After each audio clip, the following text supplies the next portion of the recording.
Bismillah. Assalamualaikum warahmatullahi wabarakatuh. Innal hamdalillah nahmaduhu wa nasta'inuhu wa nastaghfiruh wa na'udzu billahi min shururi anfusina wa min sayyiati a'malina. May yahdihillahu fala mudilla lahu wa may yudlil fala hadiya lahu. Asyhadu an la ilaha illallah wahdahu la syarika lah wa asyhadu anna Muhammadan abduhu wa rasuluhu la nabiyya wa la rasula ba'dah. Qala Allah Ta'ala fil Qur'anil Karim, ya ayyuhalladzina amanu taqullaha haqqa tuqatih wa la tamutunna illa wa antum muslimun. Wa qala aydan, ya ayyuhalladzina amanu taqullaha wa qulu qawlan sadida yuslih lakum a'malakum wa yaghfir lakum dhunubakum wa man yuti'illaha wa rasulahu faqad faza fawzan 'azima. Amma ba'du, fa inna asdaqal hadithi kitabullah wa khairal hadi hadi Muhammadin sallallahu alaihi wasallam wa syarral umuri muhdatsatuha. Jamaah Masjid Az-Zumar, a'azzani Allah wa iyyakum jami'an.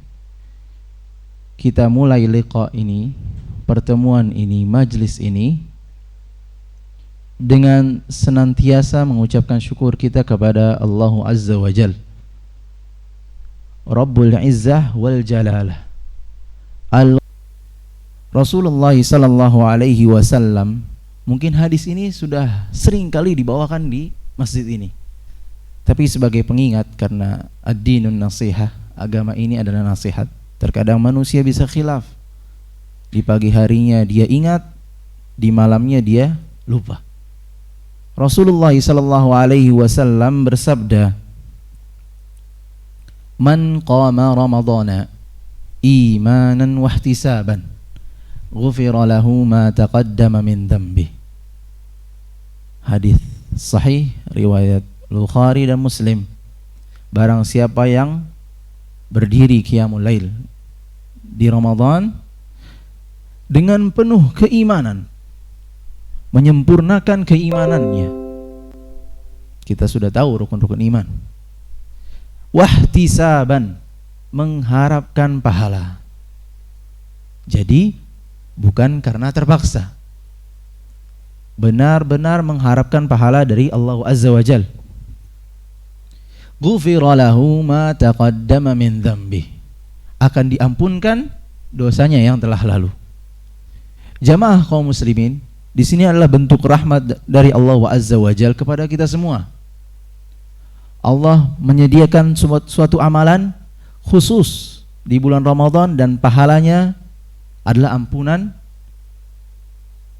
atas dosa yang telah kita lakukan. Penjelasan para ulama, apa yang dimaksud dosa di sini? Ada yang mengatakan bahwasanya hanya dosa-dosa kecil. Tetapi sebagian ulama juga menjelaskan bahwasanya begitu juga dosa-dosa besar. Karena rahmat Allah sangatlah luas. Seseorang bisa melakukan amalan yang kecil tapi dibalas dengan balasan yang besar. Kita tentu sudah mengetahui cerita tentang seorang pezina dari kalangan Bani Israel yang hanya memberi minuman bagi seekor anjing. Lantas balasannya apa? Padahal dia sudah melakukan dosa zina bertahun-tahun. Balasannya Allah memberikan kepada dia surga. Apalagi kita melakukan amalan yang mulia ini, qiyamul lail, berpuasa, berzakat, bersedekah di bulan Ramadan, maka yakinilah rahmat Allah itu begitu luas. Jamaah kaum muslimin, azani Allah wa iyyakum jami'an. Di sini afwan nih, kayaknya anak lupa perkenalan dulu ya. Nama anak Imam Faiz. Alhamdulillah anak telah lulus dari Universitas Islam Madinah alhamdulillah fakultas hadis. Fakultas hadits syarif. Dan baru pulang beberapa pekan yang lalu. Di sini saya menggantikan Ustadz Hasan, betul. Sebenarnya di jadwal, tapi alhamdulillah saya diberi kesempatan untuk menggantikan beliau. Ya. Jamaah kaum muslimin, azani Allah wa iyyakum jami'an. Kita kembali ke topik. Ya. Kita kembali ke topik pembahasan. Yang saya akan bahas malam ini di waktu yang insya Allah cukup, walaupun singkat, adalah berkaitan tazkiyatun nafs, pensucian jiwa. Pensucian jiwa. Pensucian jiwa itu terletak ada di hati seorang hamba. Allah Azza wa Jal berfirman, Rasulullah sallallahu alaihi wasallam bersabda, kullu mauludin yuladu ala fitrah. Setiap anak Adam, setiap anak yang dilahirkan pasti dilahirkan di atas fitrah. Semua yang dilahirkan, baik ia dilahirkan dari keluarga yang beragama muslim atau yang beragama non muslim, semua dilahirkan di atas fitrah. Karena sebelum kita diciptakan, kita diminta persaksian. Alastu bi rabbikum? Qalu bala syahidna. Sebelum kita diciptakan, dilahirkan, kita diminta persaksian oleh Allah Azza wa Jalla. Alastu bi rabbikum? Bukankah aku Tuhan kalian? Kita semua menjawab, qalu bala syahidna. Kita semua bersaksi, wah engkau adalah Tuhan kami. Maka dinilai di sini kita di atas fitrah, kita di atas Islam, kita di atas kebenaran, kita di atas kebaikan, kita di atas tauhid tatkala kita dilahirkan. Lantas mengapa ada orang yang muslim, kemudian ada orang yang non muslim? Kita lihat hadis setelahnya, fa abawahu yuhawidani au yunassirani au yumajjisani. Tapi kedua orang tuanya lah yang berperan setelahnya. Dia menjadikan Yahudi, Nasrani atau bahkan Majusi dalam hadis sahih. Maka jamaah kaum muslimin, hati kita itu di atas fitrah, selalu condong kepada kebenaran dari lahir. Tetapi kita hidup di dunia ini tidak terlepas dari godaan setan, tidak terlepas dari bisikan setan. Maka akan terbagi hati kita menjadi dua. Ada hati yang tetap istiqamah di atas fitrah, dan ada hati yang tergelincir. Allah Azza wa Jal berfirman, innan nafsa la'ammaratun bisu. Sesungguhnya hati-hati itu, sesungguhnya jiwa itu condong kepada keburukan. Kenapa? Ada andil dari setan. Ada godaan setan yang datang setelah kita lahir. Maka di sini diuji seorang hamba, apakah dia tetap memilih di atas fitrah atau berpaling dari fitrah. Jamaah kaum muslimin, agama kita agama yang sempurna. Maka bersyukurlah akan hal itu. Sahabat Umar bin Khattab berkata, nahnu qaumun a'azzanallahu bil Islam, faman ibtagha ghairal Islam adzallahu Allah. Kita ini adalah kaum yang diagungkan, yang dimuliakan dengan Islam. Kenapa? Karena agama ini adalah agama yang sempurna, adalah agama satu-satunya yang memperhatikan setiap aspek kehidupan. Agama yang hanya diridhoi oleh Allah Azza wa Jalla di hari kiamat. Allah Azza wa Jalla berfirman, wa may yabtaghi ghairal islami dinan falan yuqbala min. Barang siapa yang berharap menginginkan agama selain Islam, maka dia akan tertolak, tidak akan diterima. Agama selain Islam sudah kita ketahui, ya. Semua itu akan tertolak di hari kiamat. Maka seiring berjalan waktu, di akhir zaman ini sudah sering sekali terdengar syubhat-syubhat. Semua agama sama. Betul apa tidak? Tidak. Karena atas dasar firman Allah Azza wa Jalla ini, wa may yabtaghi ghairal islami dinan falay yuqbala min. Dengan satu ayat ini saja cukup untuk membantah syubhat mereka. Jamaah kaum muslimin, Islam memerhatikan segala aspek dan di antaranya adalah tazkiyatun nafs. Bahkan Rasulullah sallallahu alaihi wasallam diutus untuk hal tersebut. Dalam surat Ali Imran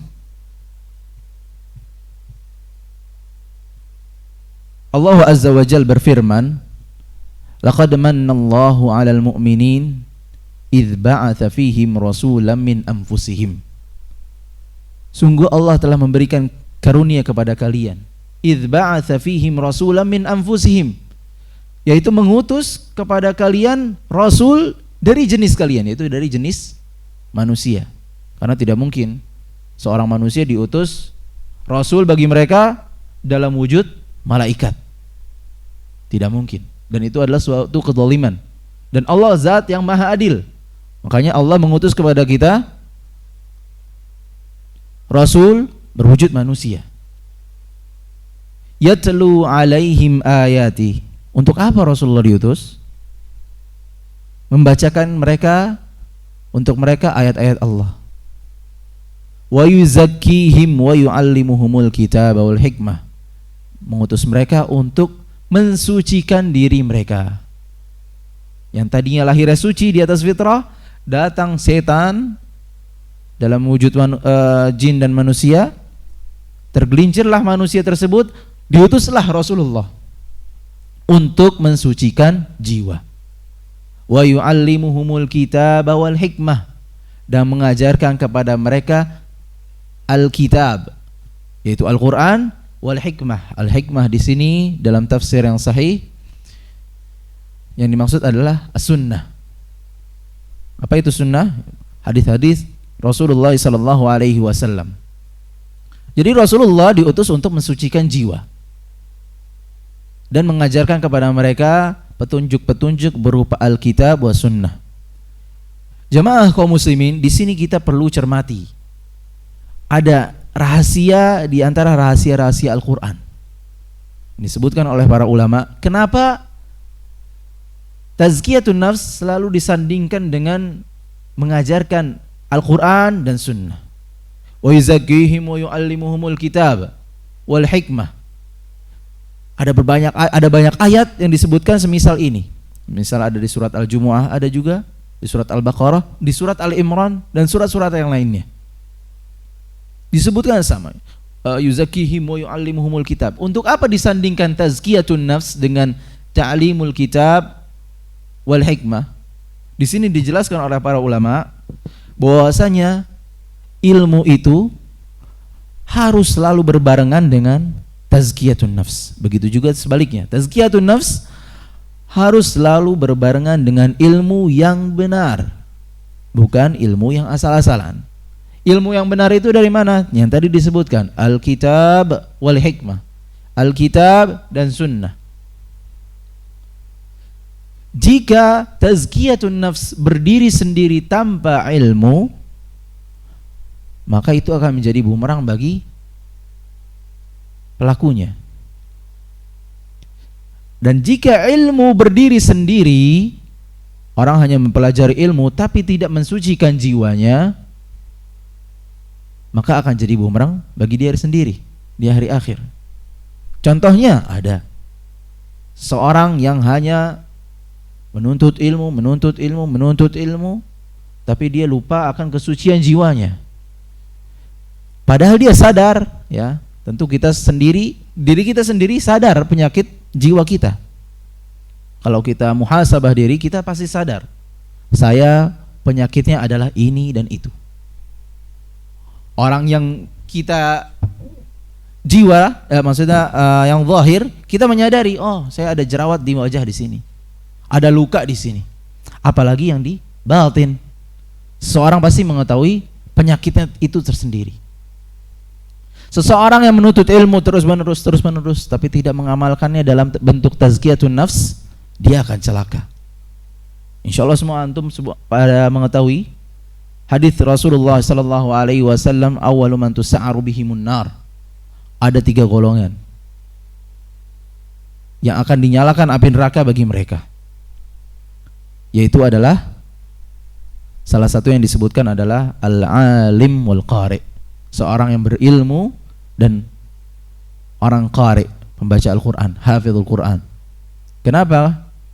Seorang itu hanya fokus pada ilmunya, tapi dia lupa dia punya terjangkit penyakit hati yang bernama ujub. Ingin dipuji, bangga akan dirinya sendiri. Dalam hadis disebutkan, Allah Azza wa Jal mendatangkan orang tersebut, kemudian ditanyakan kepada dia, "Fama amilta fiha?" Kamu ngapain dengan ilmumu? Kamu ngapain dengan hafalan Qur'anmu? Orang tersebut lantas menjawab, "Ta'allamtul ilma wa 'allamtuhu wa qara'tu fikal Qur'an." Aku belajar ilmu ini untuk di jalanmu. Aku baca Quran ini untuk di jalanmu, keikhlasanmu. Tapi kata Allah apa? "Kadzabta walakinnaka ta'allamtal ilma liyuqal 'alim." Kamu bohong. Enggak bisa bohong.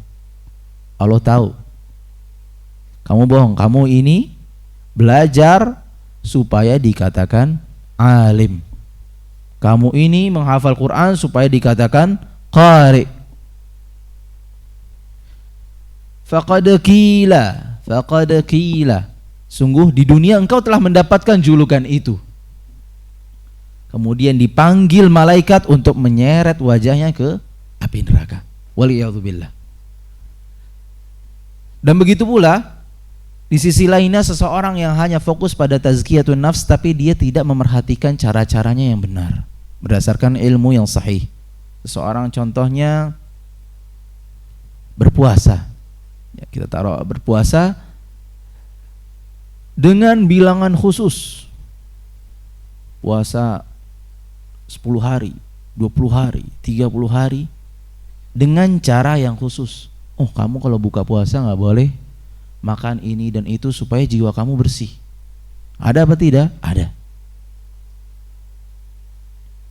Nah, ini tazkiyatun nafsnya justru malah akan membahayakan orang tersebut. Jamaah kaum muslimin, azani Allah wa iyyakum jami'an.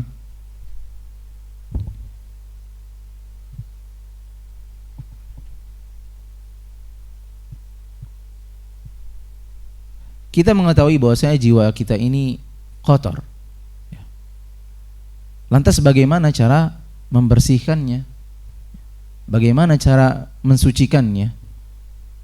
Rasulullah SAW punya cara yang disampaikan melalui sabda beliau.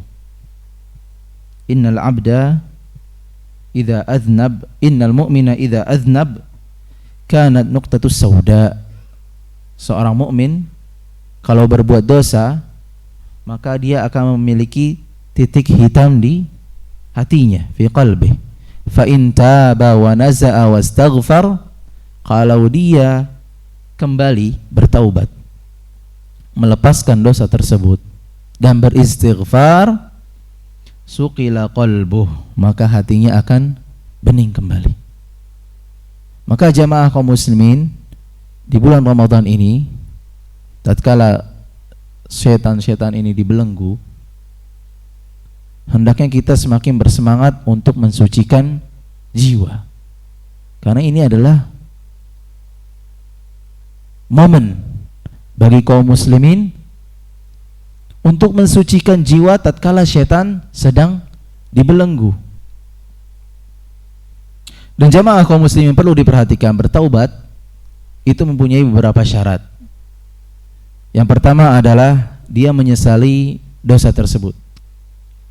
Kemudian yang kedua adalah berhenti dari dosa tersebut secara total. Yang ketiga adalah bertekad untuk tidak mengulanginya kembali. Itu adalah syarat-syarat sah taubat yang perlu diperhatikan. Adapun jika berkaitan dengan hak Adam, hak anak Adam, maka ditambah syaratnya, yaitu agar meminta halal dari saudaranya. Jika seseorang pernah mencuri, maka dia harus mengembalikan haknya atau meminta halal. Jika seseorang menggibahi saudaranya, menurut pendapat yang sahih, dia harus meminta halal atau meminta maaf kepada saudaranya. Maka ittaqudz zulm, takutlah akan kezaliman di antara kita semua. Jangan sampai seseorang bermudah-mudahan menyakiti saudaranya, mengejek saudaranya, menggibahi saudaranya, karena itu akan membahayakan orang tersebut, baik di dunia atau di akhirat. Di dunia hatinya akan menjadi keruh. Di akhirat kita akan diminta pertanggungjawaban. Nanti Allah di hari kiamat akan meminta pertanggungjawaban dosa ghibah kita, dosa memukul, dosa mencuri. Bagaimana caranya? Diambil pahala kita, waliyadzubillah, lalu dilemparkan kepada saudara kita yang kita zalimi. Kalau pahala kita habis, waliyadzubillah, diambil dosa saudaranya yang kita zalimi, diberikan kepada kita pelaku zalim, waliyadzubillah. Maka nasihat saya, jangan bermudah-mudahan dalam melakukan kezaliman, terutama kepada anak Adam. Jamaah kaum muslimin, kita tutup dengan perkataan Syekhul Islam Ibnu Taimiyah tentang cara dan kiat mengembalikan hati kepada fitrahnya. Cara pertama adalah dengan doa. Kita adalah manusia yang lemah. Wa khuliqal insanu dha'ifa. Manusia itu diciptakan dalam keadaan lemah. Dan di antara doanya adalah, insyaallah jamaah semua di sini sudah mengetahuinya, Allahumma ati nafsi taqwaha wa zakkiha anta khairu man zakkaha anta waliyuha wa maulaha. Ya Allah, sucikanlah jiwaku. Allahumma ati nafsi taqwaha. Ya Allah, berikanlah jiwaku ini ketakwaannya. Wa zakkiha anta khairu man zakkaha. Wa zakkiha anta khairu man zakkaha. Dan sempurnakanlah, sucikanlah, karena engkau adalah zat yang maha mensucikan jiwa sebaik-baiknya. Anta waliyuha wa maulaha. Engkaulah yang mengurus tentang jiwaku. Karena Allah Azza wa Jal muqallibul qulub, membolak-balikan hati. Maka kita juga dianjurkan untuk berdoa, ya muqallibal qulub, tsabbit qalbi ala dinik. Tetapkanlah jiwa kami, diri kami di atas agamamu. Kemudian cara yang kedua adalah hindari ghaflah. Tinggalkan hal-hal yang membuat lalai. Kemudian yang ketiga adalah melakukan tazkiyatun nafs. Di antaranya memperbanyak membaca Al-Quran, memperbanyak syukur atas nikmat-nikmat Allah Azza wa Jal, dan berbagai hal. Jamaah kaum muslimin azzani Allah wa iyyakum jami'an. Saya rasa cukup untuk majlis ini. Semoga ilmu yang saya sampaikan bisa bermanfaat bagi diri saya sendiri dan jamaah semua, dan bisa kita praktekkan. Aqulu qawli hadza wa astaghfirullah li wa lakum fil Qur'anil azim wa nafa'ani wa iyyakum bima fihi minal ayati wa dzikril hakim.